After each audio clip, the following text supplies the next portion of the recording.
This video is on the properties of negative exponents.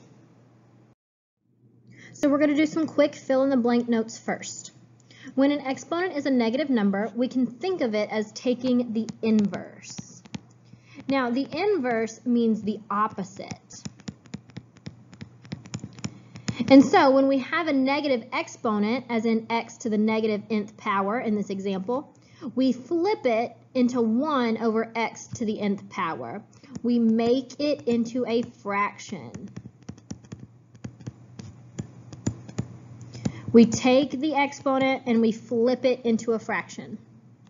Here's another way to visualize what happens when an exponent is negative. So you have your base number and you have your negative exponent.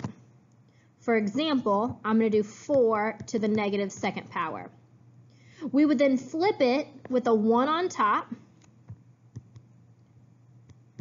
and then we would have the base number, 4, and then it changes to a positive exponent, 1 over 4 to the second. We don't want to leave negative exponents in our solutions, so use this rule to help you write all solutions with a positive exponent. All negative exponents get turned into fractions, which then changes the exponent into positive. Here's 4 easy examples. Each of them has a base number and a negative exponent. In all problems, the base number stays the same, and the exponent changes from a positive number to a negative number, and those get moved to the denominator. Whatever is left, if there was a coefficient, would be left on top. In this case, there is not, so it stays a 1. Same thing in number 2, the h, the base number stays the same. The negative 6 turns into a positive 6 as an exponent with a 1 in the numerator. For number 3, the 11, which is the base number, stays the same. The negative 7 turns into a positive 7 for the exponent with a 1 in the numerator. And number 4, n stays the same as our base number. Negative 3 turns into a positive 3 for our exponent with a 1 in the numerator. Again, for similar problems, we take the 8, which is our base number. It stays the same. The negative 1 turns into a positive 1. You can write that. You don't have to. And we have a 1 in the numerator. For number 6, our base number 10 stays the same. The negative 4 turns into a positive 4 for the exponent with a 1 on top. For number 7, the base number 7 stays the same. The negative 2 turns into a positive 2 for the exponent with a 1 in the numerator. And number 8, the positive 2 for the base number stays the same. The negative 3 turns into a positive 3 for the exponent with a 1 in the numerator. Now, for numbers 9 and 10, we have to apply the other exponent properties that we learned about the other day before we can solve the negative exponent. So in number 9, we have 2 exponents that are side by side, meaning that we are going to multiply them. And we would multiply 3 times negative 2 to get negative 6. So our answer, with the base number staying the same, is 6, with a negative 6 as an exponent. We would then write the final answer as a fraction. The base number 6 stays the same. The exponent, negative 6, changes to a positive 6 with a 1 in the numerator. We're going to do a similar practice for number 10. We're dividing, so we would subtract our exponents, negative 4 minus 3, which would give us negative 7. We would write our answer as 5 to the negative 7th power, which we would then convert to a fraction.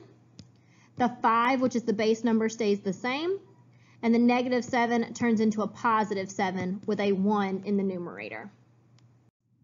Numbers 11 through 14 are similar, where we have to solve the other properties of exponent problems first before we can rewrite the number as a fraction.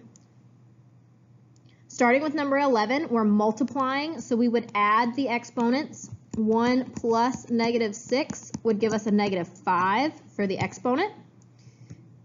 A to the negative 5th would then be rewritten as a fraction, with a staying the same, and the negative 5 turning into a positive 5 with a 1 on top. For number 12, the exponents are side by side, meaning that we're going to multiply them. Negative 3 times 7 is going to give us negative 21. We would have c to the negative 21st power, which we would then rewrite as a fraction.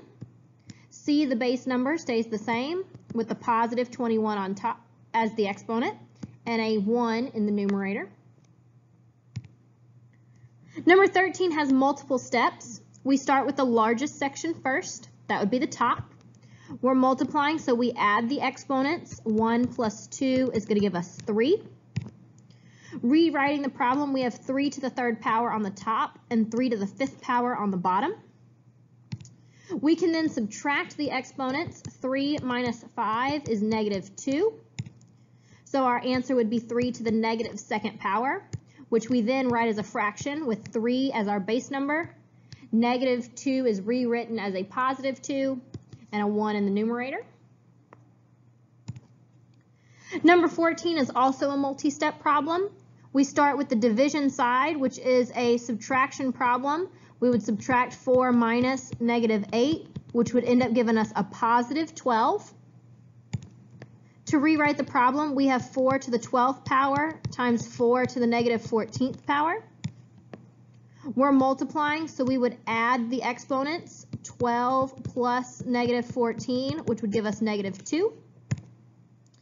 And so our answer would be 4 to the negative 2nd, which we would rewrite as a fraction. The 4 as the base number stays the same. The negative 2 turns into a positive 2, and then we have a 1 in the numerator. For numbers 15 through 18, we're going to solve both sides of the equation and determine if they match, in which case is that a true statement or a false statement.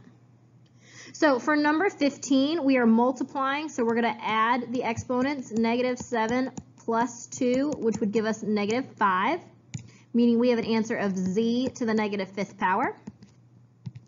On the right-hand side, we are adding the exponents again. It's a 7 plus a negative 2, which would give us a positive 5 for the answer, z to the positive 5th power. And so that statement would be false, because z to the negative 5th power does not equal z to the positive 5th power. For number 16, we're dividing, so we subtract. Negative 8 minus 3 would give us negative 11. So that would be a to the negative 11th power. On the other side, we would have negative 17 minus negative 6, which would end up giving us negative 11. And so both sides would have a matching a to the negative 11th power, which would make that statement true.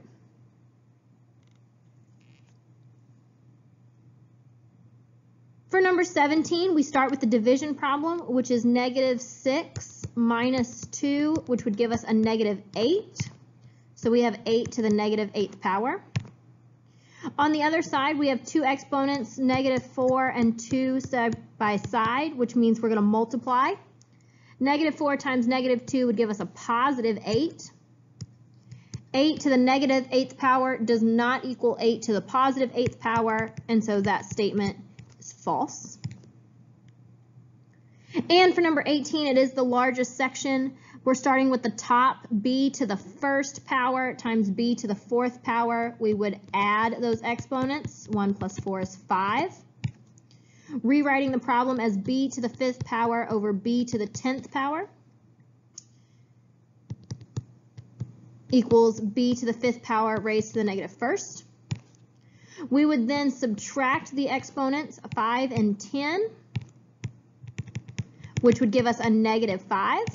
So we would have b to the negative 5th power equals b to the 5th raised to the negative 1st. And then our last piece is to multiply the two exponents side by side. 5 times negative 1 is negative 5. And so our final answer is b to the negative 5th, which matches b to the negative 5th on both sides, meaning we have a true statement.